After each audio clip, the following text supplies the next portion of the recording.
Hi guys, how are we all doing? It's James from the Anvil here again, and today I've got a bit of a different video that combines my own views and a scouting report style thing. Only this time we're not looking at players, we're looking at managers.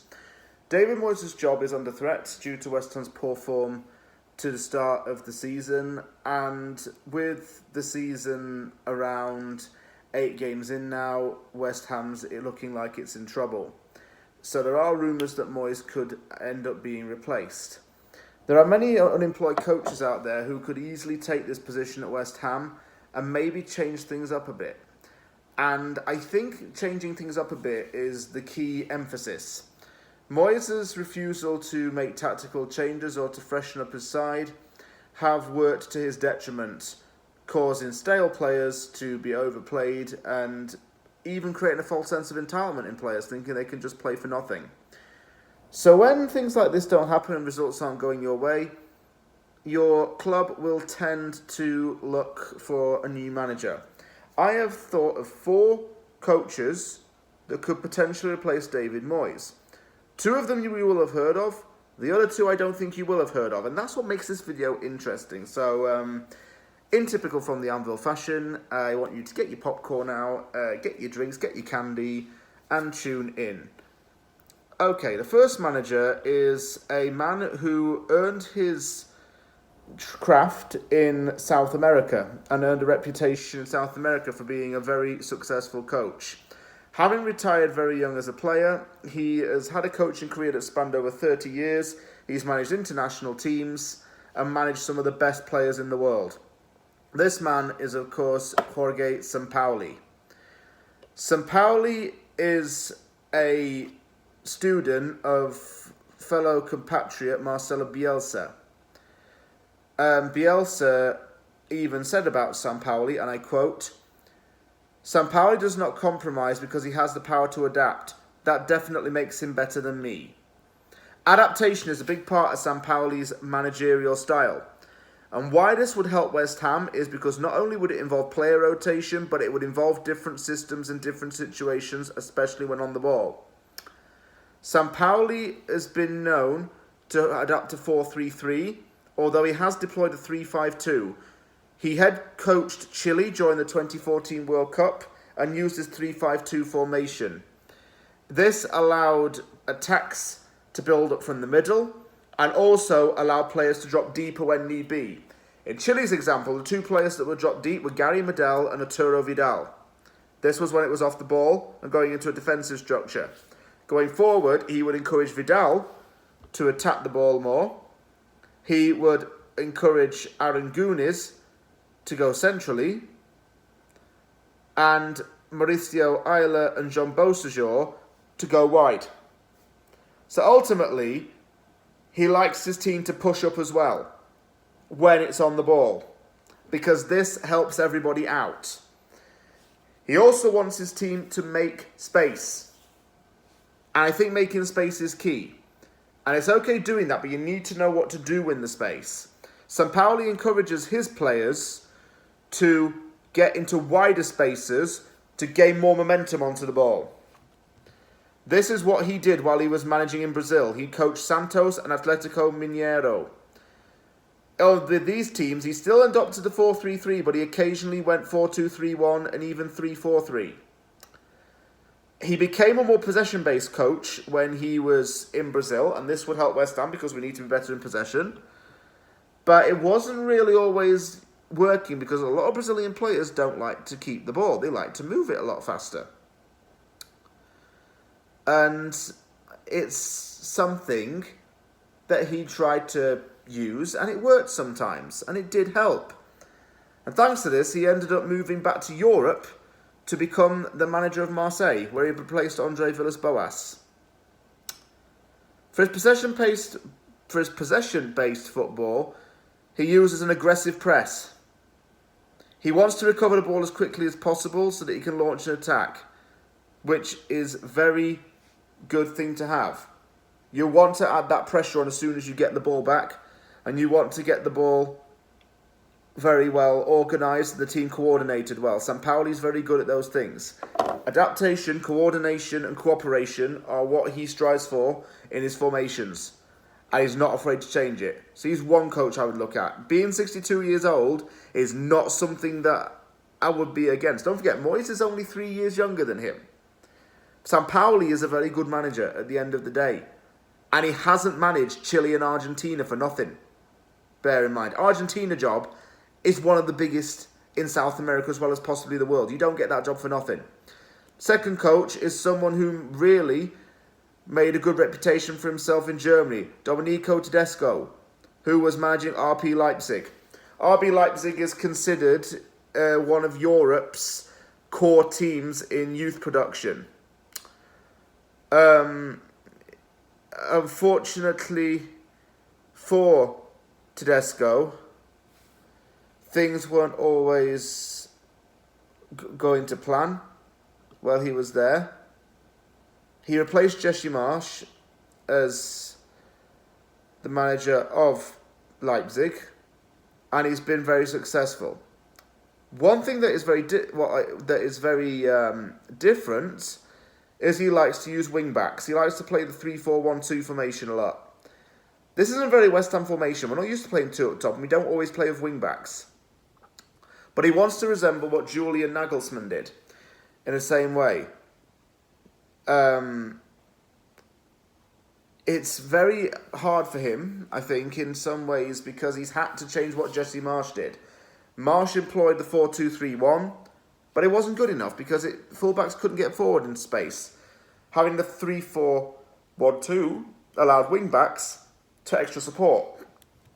And, Tedesco improved his team defensively as well as a result of his tactical changes. He usually plays Forsberg or Szoboszlai in the 10 role. Dani Olmo also supports as well. The build-up play is what is particularly interesting about him, is because he wants short passing and switching of the play. His pivot midfield helps because it feeds off of each other. It's usually Lima and Campbell in that pivot. And both those two players help each other out. It's not like a Rice Souček kind of thing. It's not like a Xavi Iniesta kind of thing. What's different is that one player's going forward and the other prefers to run laterally with him. And then when off the ball, one's going deeper and the other one's trying to go a bit further up.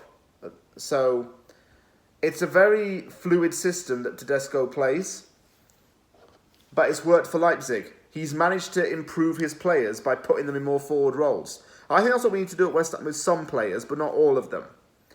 Paqueta, I think, needs to drop back, and that's not a good example to use, but I think if we put players like Kerr forward, maybe as a defensive midfielder role, that could work as well. Third coach is someone you probably have not heard of, but he's had a hell of a task with Rayo Vallecano and Andoni Iraola. He was considered one of Athletic Bilbao's best players throughout the 2000s and was known for being a very tactically aware and intelligent midfielder.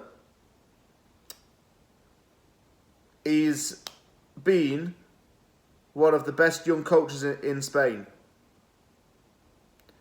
He was raised in Bilbao, and he's got a good understanding of the team that he represented.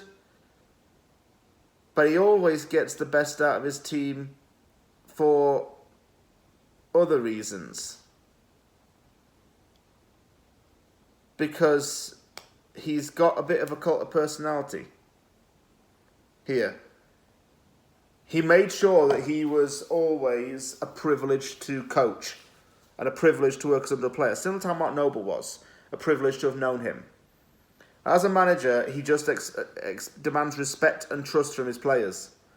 That's what he's put into the team that he currently manages. He's high demanding of his players and makes no apologies for being a coach with very high standards. He wants stability in his team, and he wants calmness. He wants why smarts over physicality. A lot of players in the West Ham team could benefit from that, making smarter decisions.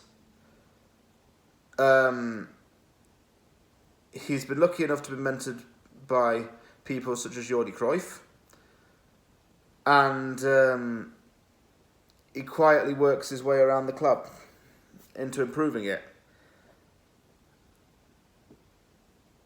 Final coach is someone you won't have heard of, but I came across this name and I had to talk about it. Julian Stephan, Strasbourg's manager, who was formerly the manager of Rennes. Someone who actually coached Naif Aguirre.